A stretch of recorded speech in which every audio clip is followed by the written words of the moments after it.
Hello viewers, நான் நேற்று ஒரு வீடியோ போட்டிருந்தேன் கண்மை எப்படி பண்ணுறதுன்ட்டு. அது ஷார்ட்ஸாக பாட்டு போட்டிருந்தேன். அது புரிஞ்சுதான்னு தெரிலங்க. அதுதான் நான் கொஞ்சம் வாய்ஸ் ரெக்கார்டு போட்டு போடலான்னு பண்ணுறேங்க.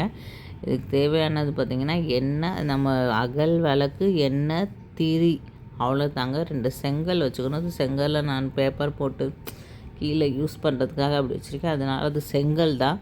செங்கல் அவங்க இது ஒரு நார்த் இந்தியன் சொல்லி தான் எனக்கே தெரிஞ்சிச்சு. அதனால் நான் சொல்கிறேன். அவங்க கடுகெண்ணெய் தான் யூஸ் பண்ணுறாங்க.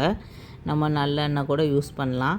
நான் கடுகெண்ணெய் தான் யூஸ் பண்ணுறேன். கடுகெண்ணெய் ஒரு பெரிய அகல் எடுத்துக்கிட்டு கடுகெண்ணெய் ஊற்றிட்டு பஞ்சு திரி நம்ம எப்படி திரித்து ஒரு வெங்கல பிளேட்டு, சில்வர் பிளேட் கூட யூஸ் பண்ணலாம். நானும் என்கிட்ட பித்தளை பிளேட் இருக்கனால அந்த பித்தளை பிளேட்டை மேலே வச்சிடணுங்க. அவ்வளோதான்.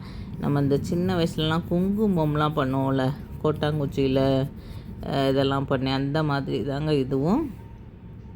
நைட்டு ஃபுல்லாக வச்சுட்டிங்கன்னா அது எரிஞ்சு அதோட புகையில் அந்த கருப்பு அந்த பிளேட்டில் அப்படியே படிஞ்சிருது. அவ்வளோதான். அதை அப்புறம் நம்ம எடுத்துட்டு அதில் கீயை மிக்ஸ் பண்ணி ஒரு டப்பாவில் நம்ம மிக்ஸ் பண்ணி வச்சுட்டோம்னா அதுதான் கண்மைன்னு சொல்கிறாங்க. இதை அவங்க இது ஒரு ரீசன் என்ன சொல்கிறாங்கன்னா, இதை அவங்க தீபாவளிக்கு நாள் செய்வாங்களாம்.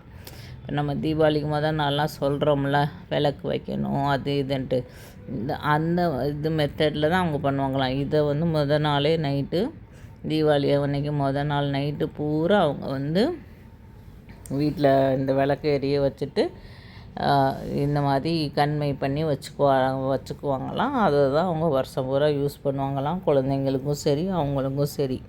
அப்படி தான் அந்த பொண்ணு என்கிட்ட சொன்னுச்சு. இதுக்கு நம்ம எந்த ஆர்டிஃபிஷியலும் யூஸ் பண்ண போகிறதில்ல. ஃபஸ்ட்டு கடுகெண்ணெய், அப்புறம் நெய், அவ்வளோதான். நெய்யை போட்டு இதில் 2 பாதாமை கூட நம்ம இடித்து போட்டுக்கலாங்க. நச்சு போட்டுக்கிட்டோம்னா பாதாமோடு சேர்ந்து பாதாம் ஹீட் ஆகி நமக்கு கண்ணுக்கு குளிர்ச்சி தான். இவ்வளோ தான்.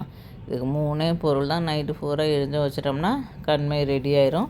நீங்களும் ட்ரை பண்ணி பாருங்கள். நல்லாவே சாஃப்டாக அப்படியே கலர் பார்த்திங்கன்னா நல்ல கலர், பிளாக் கலரு ரியலாக அந்த பாருங்கள். நான் கூட பற்றி பார்க்குறேன். இவ்வளோதான். நல்லா கண்ணில் இது கண்ணிலேருந்து கெமிக்கல்லாம் இல்லாமல் கண்ணுக்கு குளிர்ச்சியாக இருக்குங்க. இன்னொருத்தவங்க சொன்னாங்க வேப்ப இலை கூட போட்டுக்கலான்னு. நீங்களும் ட்ரை பண்ணி பாருங்கள்.